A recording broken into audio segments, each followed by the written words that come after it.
রাজধানীর বছিলায় অবস্থিত সাদিক অ্যাগ্রোর জালিয়াতি প্রকাশ পেয়েছে কালবেলার অনুসন্ধানে।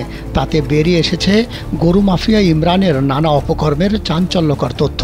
কিভাবে নিষিদ্ধ গরুর জাত উচ্চ মূল্যে বাংলাদেশে বিক্রি করত তাও প্রকাশ পেয়েছে কালবেলার ওই প্রতিবেদনে। সবশেষ সাদিক অ্যাগ্রো উচ্ছেদের সিদ্ধান্ত নেয় ঢাকা উত্তর সিটি কর্পোরেশন। তবে উচ্ছেদের আগেই লেজ গুটিয়ে পালালেন সাদিক অ্যাগ্রোর মালিক ইমরান।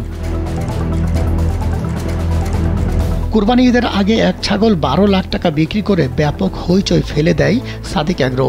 এর পেছনের খবর জানতে অনুসন্ধানে নামে কালবেলা। তাতে কেঁচো খুঁড়তে বেরিয়ে আসা সাপ প্রকাশ পায় সাদিক অ্যাগ্রোর ভয়ঙ্কর জালিয়াতি। কিভাবে বাংলাদেশের গরু সিন্ডিকেট নিয়ন্ত্রণ করছে সাদিক অ্যাগ্রোর মালিক ইমরান তাও প্রকাশ পায়। ওয়ালটন ফ্রিজ কিনে অনেকের মতো আপনিও হয়ে যেতে পারেন মিলেনিয়াল। সেরা পণ্যের সেরা অফার। কালবেলায় সেই খবর প্রকাশের পর টনক নড়ে প্রশাসনের। রাজধানীর বছিলায় অবস্থিত সাদিক অ্যাগ্রো উচ্ছেদের সিদ্ধান্ত নেয় ঢাকা উত্তর সিটি কর্পোরেশন। বৃহস্পতিবার সকাল 11টায় উচ্ছেদের কথা থাকলেও তার আগেই নিচে থেকে মালামাল সরিয়ে নিতে শুরু করে অ্যাগ্রোর মালিক ইমরান। সকাল থেকে সাদিক অ্যাগ্রোর লোকজন স্থাপনা ভেঙে ফেলার কাজ শুরু করে। জানা গেছে রাত থেকেই সাদিক অ্যাগ্রোর বেশ কিছু গরু সরিয়ে নেওয়া হয়েছে। সেই সঙ্গে অবৈধভাবে দখল করে রাখা অস্থায়ী কিছু স্থাপনাও সরিয়ে নিয়েছে তারা।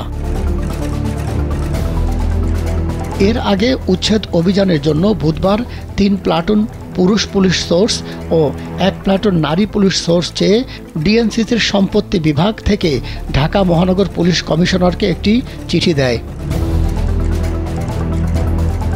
ডিএনসিসির প্রধান সম্পত্তি কর্মকর্তা মোহাম্মদ শাহে আলম স্বাক্ষরিত ওই চিঠিতে বলা হয়, ঢাকা উত্তর সিটির আওতাধীন মোহাম্মদপুরের বেড়িবাঁধ সংলগ্ন সাদিক অ্যাগ্রো লিমিটেডের অবৈধ স্থাপনা অপসারণ করা হবে। নাম প্রকাশ না করার শর্তে ঢাকা উত্তর সিটির বর্জ্য ব্যবস্থাপনা বিভাগের এক কর্মকর্তা বলেন, খালের ওই অংশে অবৈধ দখলদার সাদিক অ্যাগ্রোর বিষয়টি কর্পোরেশনের ঊর্ধ্বতন কর্তৃপক্ষকে একাধিকবার এর আগে জানানো হয়েছিল, কিন্তু ঊর্ধ্বতন কর্তৃপক্ষের সঙ্গে সাদিক অ্যাগ্রোর মালিক ইমরানের সখ্যতা থাকায় তা সম্ভব হয়নি। সাদিক অ্যাগ্রো ফার্মের মালিক গবাদি পশুর খামারিদের সংগঠন বাংলাদেশ ডেইরি ফার্মার্স অ্যাসোসিয়েশনের সভাপতি ইমরান হোসেন।